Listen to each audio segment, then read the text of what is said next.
Very good evening to everyone. We are here with yet another virtual session. Today we are here with Aayushi Thakkar. She will be taking the very good topic which I'll not disclose. She will only disclose what topic she is going to, but I'll introduce her on behalf of our team OYG. She is a young spirited soul with an ambition to spread holistic fitness to everyone, a fitness and sports enthusiast, and a strong passion towards martial arts, gym, sports, and psychology. So you can think of the topic too, that it leads to some part of psychology, sports, and all. She's a strong belief in mindfulness, yoga, and practice of these things in routine life. She do communicate with different kind of people with the interpersonal skills and interest in learning new things every day. And she do read sports, fitness, mental health blogs, and she's written some events, dental, Event. hotel, fitness, and wellness related blogs. So she have written blogs on every relatable platforms too.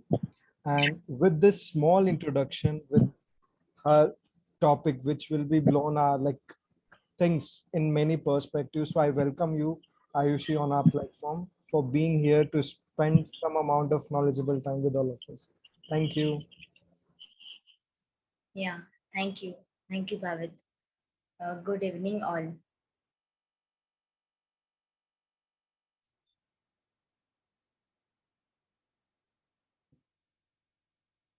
Yeah, you can begin. Okay, so the topic for today is how bully coaching affects athletes. So, I'll start it with an example. I had read some case studies. Like in psychology, we read some we can only understand after reading some case studies. I mean the studies which has happened or had been happened before, so that we can learn in detail uh, and deep, and we can understand it deeply. So I'll start it with a small case study which is about a 19-year-old martial art athlete. Um, that girl was, I mean, let's start with her life story. Uh, Throughout the 18 years of her life, she was not she was not a sports person, and she was like even not engaged in any sport throughout her school life. In fact, during the sports lectures, she would go with her friends, like talk, go for a coffee, but never would attend the sports classes. But then after her 12th, she put on some weight, and she started working out. I mean, started workout, and lost some weight in the span of 1 year, like 5 to 6 kg. And after a year, she joined martial arts. uh, she took admission. When she took admission, in the beginning the coaches were so supportive. They taught her like they were friendly. They taught her so nicely the martial arts. But then gradually, uh, because of her college exams, um, she was not able to cope up between her coaching and her studies. So she was just learning sport so that she could be energetic, and not just for the sake of playing tournaments. But then eventually the coaches started giving her less attention. And they thought that if we'll give the attention to the kids, to the children, then it would be better compared to this 19-year-old girl. Because the small children uh, can be are flexible and will learn this art easily. And if we'll work hard on this goal, then it will take some time. So they stopped giving her attention. And eventually she thought that to withdraw herself from sports. uh, like she performed very well. When this happened, when they gave her less attention, she started practicing 3 days a week. I mean, the extra practice after the after her martial arts classes, she used to practice, she used to give her best. But the coach never encouraged her, nor satisfied, I mean, that you're doing good, or he would never be happy. Then and at the at one point, she in life, she was like that, I want to leave the sports, I want to withdraw from sports. And she would count days, like she would wait for the entire season to get over as soon as possible. She hated going to sports, and uh, as in martial arts, and martial arts was a worst day of her, martial arts became worst day of her part, as in, the R. Um, so like this, the coaches have a very good impact. I mean, affects the athlete's performance. As in, the coaches are the main root cause that athlete can give her best, or they can ruin the athlete's life. Um, talking about talking about the coaches, the youth coaches are nowadays are, I have seen, like, I'm a sports athlete, I am too a karate and a football athlete, and I've seen many times that uh, if the kid is performing very well, then they will boost them, they will see the potential, and they will uh, just give attention to them only, and not giving attention to other kids which are not able to cope up easily. And that's where sports psychology comes in place. um, the coaches are both. The bad coaches are which makes fun of the kids who are not doing good, and the other coaches who are so excited that the athletes feel the sports alive, like they feel that, I'm a sports player. Like, at the other end, uh, the athletes can have a very big impact on how the coaches make them feel. So, yeah, it was the small introduction. Let's head to the topic. That is, can you zoom a bit?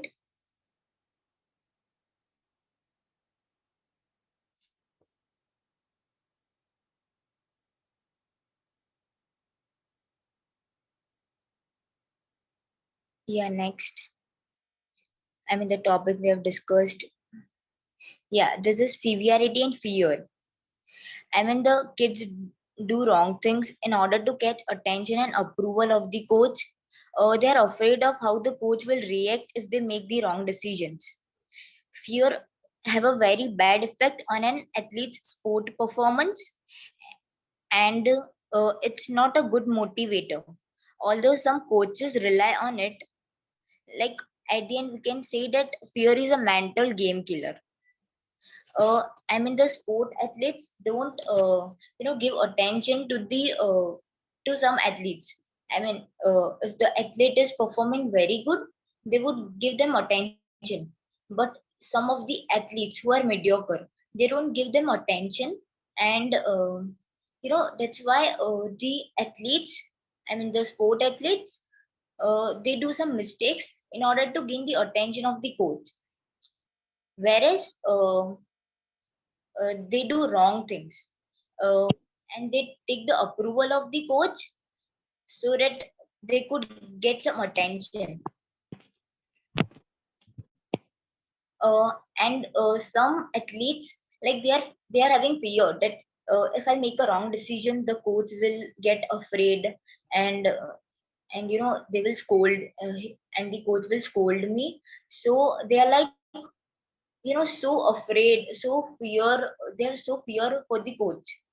So the coach should change his mentality, should befriend the with the athlete, and then only, and also keep in mind that once upon a time, the coach was also a student, and because of a good coach, uh, he could be a he could be on this ground today. And next,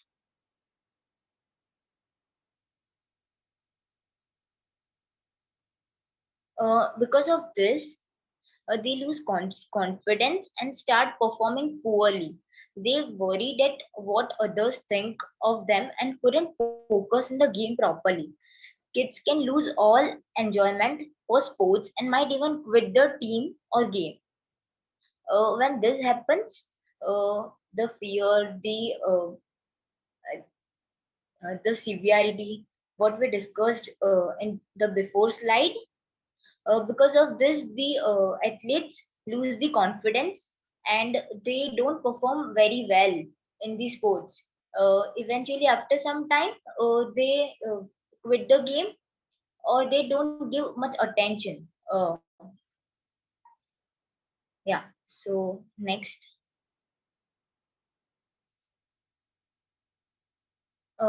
these are the common types of bullying.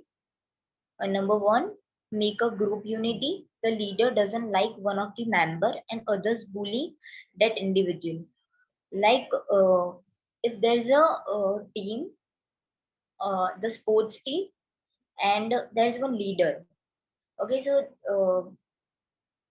in every team there is one, the innocent, the not so good playing athlete, the average person, who is kinda calm, not speaking much, and not even performing good.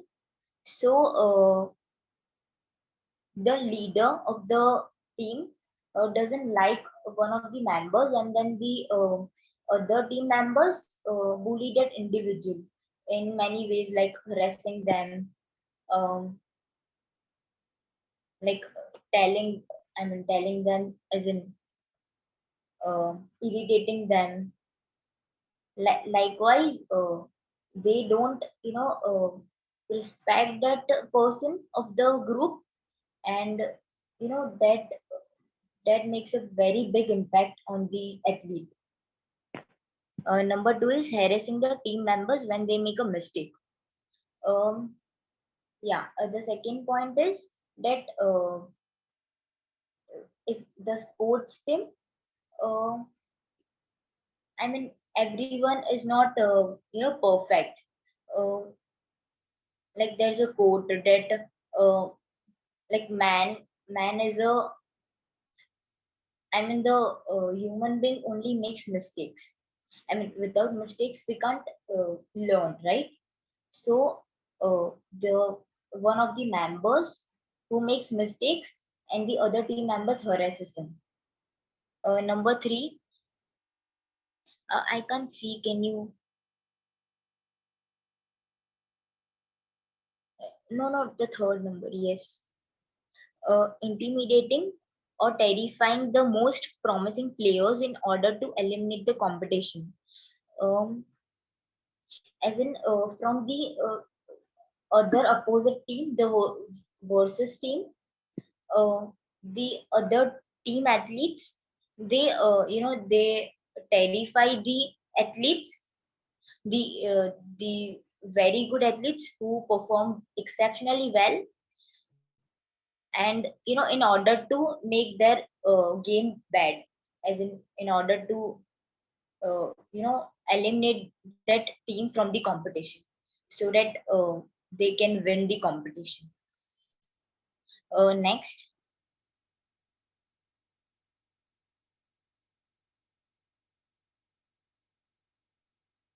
targeting, intimidating and coercing new team members and forcing them to prove that they belong on the team. Okay, so when the new team member arrives and when they're new, when they join the new team, the the uh,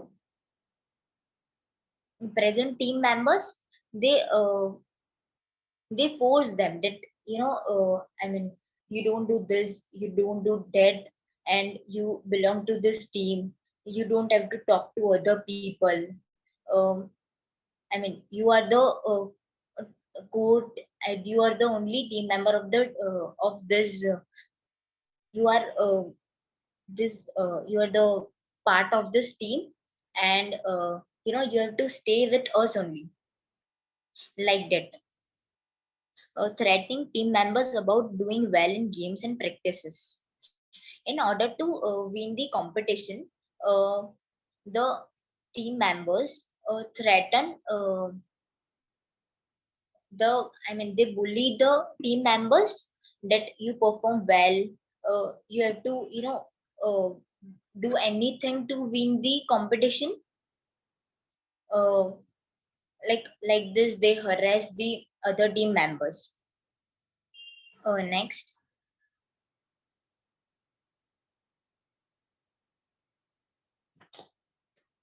Okay, to the parents. Can you zoom out?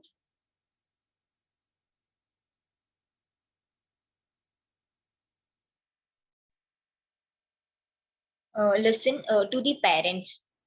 Listen to your child. Like when the child after coming from the sports session talks with their parents that this happened, mom, this happened. uh, so to the parents, I would please listen to your children first. uh, Ask them that what is the main problem. Don't please understand them. Don't say that this happens every time, you have to come out of this, body ho jao. Not these words. Please understand your children, and think about it that your children may not be a part of the of bullying. Number two, can you zoom in? I'm not able to see properly. Okay, number two is empower your child. Firm, not apologizing for the skills or making a stand. Okay, so learn your kids to make a stand, to take a stand for them. And if if people are like, if other athletes or the coaches are not behaving nicely with them, then you know uh, let them, teach them to stay firm, that you know uh, it's so much fun, now please let me leave, or just leave from that place, or just ignore them. As in, it's necessary. You can't spoon feed your child every time. You have to make help them take their own stand, because how much time you will support your child that chup ho ja beta, I'm there with you. At one point you have to take a step, you have to teach them, empower them, so that they will not lose their confidence and maintain their self esteem. Number three is involve your child in resolving issues. If there is some issue with the coaches or some children who are bullying them, uh, you know firstly try to resolve the problem with your child, and not to just go to the coach and tell him that why did you do this with my kid and all. Let your child also learn how to resolve the issue, and uh, eventually they will learn that how to solve the problems, and in the end they will be able to solve the real life problems. Number 4 is teach self advocacy. um, Before going to the coach uh, to tell that why did you do this with my kid, or why did you do competition or politics with my kid, teach your kid to go to the coach and ask that why did you why are you doing this behavior with me. I mean, tell the reason. You need to teach your child to learn these things on his or her own. And as I said that don't spoon feed, you can't spoon feed every time. Number 5 is talk with the coach if child is not comfortable. You can't force your child to talk with the coach if he or she is not comfortable. Or it may also happen that the child had gone with the coach to talk, but it's if the coach has not given much attention to your kid, so it's necessary, uh, I mean, uh, to the parents that if the coach didn't take any immediate action or change him or herself, you need to go to him or her and talk. uh, okay, the sixth point, scroll,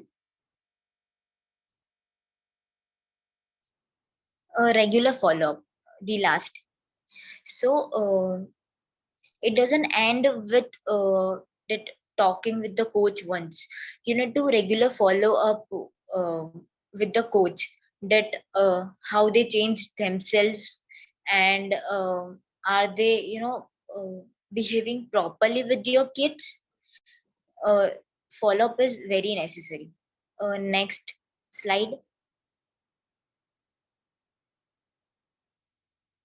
uh, Mindfulness. Mindfulness creates a very big impact. uh, However the kid is small or the adult kid, as in the teenager kid, but mindfulness helps a lot to the kids. So let's read once. Mindfulness has been shown to be a highly effective, free and decreasing stress levels.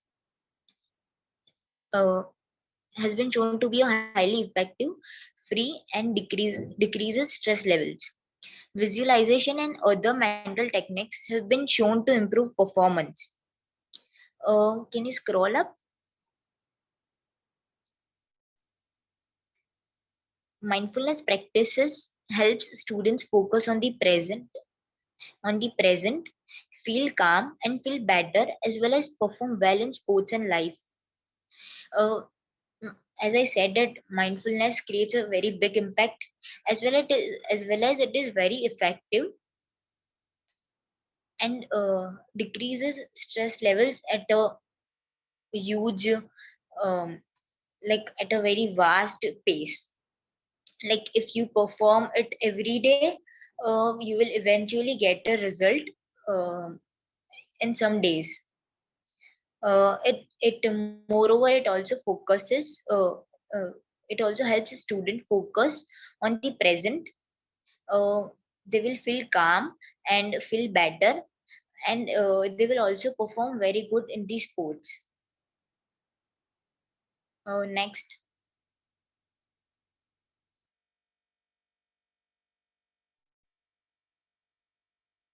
Mindfulness is life saver.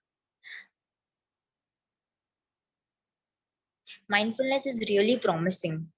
uh, Once you will start doing, you will eventually feel better, and you will feel really nice.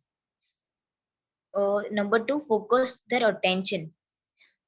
As we discussed before in this slide, that it helps in focusing, and the kid can be attentive.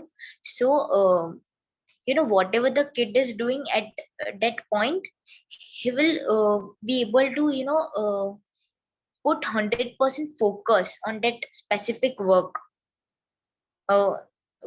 If it's study, if it's any sport, he will be able to give 100% attention. Number three, anyone can face complex problems. It's not that the adult can face only complex problems. The third graders, the 8 to 9 year olds, uh, old kids can also face complex problems like depression, anxiety. So that is where mindfulness comes. Uh, like the sports psychologist, and even some small practice like breathing techniques can help cope the adults as well as child both to cope up with the complex problems. It Number four, it promotes positive body images. The athletes who have become quite chubby and fat, uh, like if they're not practicing regularly, or else they have body shaming, that I am so slim, and her or his body is so, like he's so hot, she's so slim, and she has wonderful figure. This body shaming to the teenagers as well as adults, we face a lot.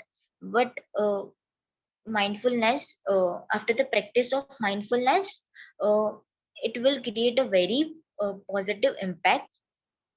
uh, and then and The next point is, um, the children who are over 18, after this practice, there was a study there was some research that proved that mindfulness can promote both, like positive body images as well as the children who are overeating, uh, helped them eat in a balanced way. It really helped them. Number five is breathe exercising. Um so it's not necessary to go for a guided meditation or an advanced meditation. Only some breathing techniques can help you out, feel better. And I mean, some breathing exercises can help. It's not necessary for you to join a very good yoga um academy. uh, Scroll down.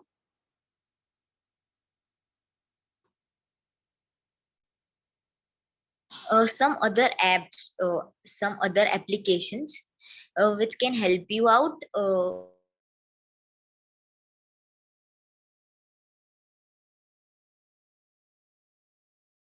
and Headspace. I had used this Inner Explorer. It's really very nice application. I suggest you that you can use this apps, and it will be easy for you to practice mindfulness every day. Scroll down. Is it over? Yeah. Okay. So I would only like to say at the end that practice mindfulness techniques whenever you feel that it's not that whenever you feel bad or disappointing, then only practice mindfulness. uh, make it a habit, and you will eventually feel good in some days. And yes, about the athletes, about the coaches, to the coaches actually, and to the parents. Firstly, to the coaches is, please don't bully the kids, even if they are not performing good or they are average. Support them, because at one point you were also an athlete. Being an athlete, some things, like politics in the game. I've gone through so many things. And then, after becoming a sports psychologist or a sports coach, I'll uh, take care of all the things which I'd faced. And to the parents, understand your children, listen to them, uh, and then help them resolve it. Don't ignore them, because if you will ignore them, then eventually they will hate you. uh, yeah, it was all about this. Thank you. Any Thank you question? so much. There is a question that how you deal with the clients if they come to you, how you manage the students or child psychology in terms of athletes. Okay, so when I was a sports coach and coordinator in a multi-sports company near my home, uh, there was a kid who was hyperactive, and he used to be like, I didn't started my studies at that time. I was just interning there because I wanted to learn, and I really loved kids. But how I coped up with that kid was like, I was always supportive with him. I used to understand him, and give some attention to him. Like, he was just 4 years old. But then other coaches knew that he's mentally retarded. They thought that he's mentally retarded, but the reason was that he was hyperactive. His parents were also not supporting him. And one of the maid was bringing that kid to the sports academy to learn. She was also ignoring him. But then how I tried, uh, you know I mean, how to cope up with him was like, giving him some attention. And if, like, at that time, there was nothing but only giving him some attention. And my head coach tried to talk with his parents that, please understand him, and go to a good counselor or a psychologist.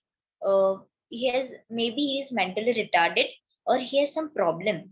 But his parents were like, that what will the society say, that psychologist के पास ले जा रहे हो. But it's not like that, you should not shame, because after all, he's your kid, and you need to understand him. Yeah, so at that time, I had nothing to Yeah. do because I was just interning. But the thing was, to play with him sometimes and just give him some attention. And he was like quite friendly with me. Thank you so much. But the approach what you have given to a very small child, maybe a psychologist will take some another process, but if he would have approached towards your like towards or like your perception, it would be much more better. So I hope this session would help many individuals in terms of sports psychology, in terms of basic psychology, in terms of bullying is a topic which comes not as a psychology in sports, it comes in everyone's life, in schools, in colleges. So I hope this session of yours would help them very broader way. And thank you so much once again to come on our platform. And Thank you for giving me opportunity to, and even get me. I mean, I got some exposure as I'm studying masters in psychology. So it helped me. It will help me a lot. thank I you mean, so much for your kind words, because it's our pleasure to being connected with you with this effort. What you have explained, very easy things, but taken these words to explain people, that is very difficult. What you have chosen. So thank you so much. thanks a lot.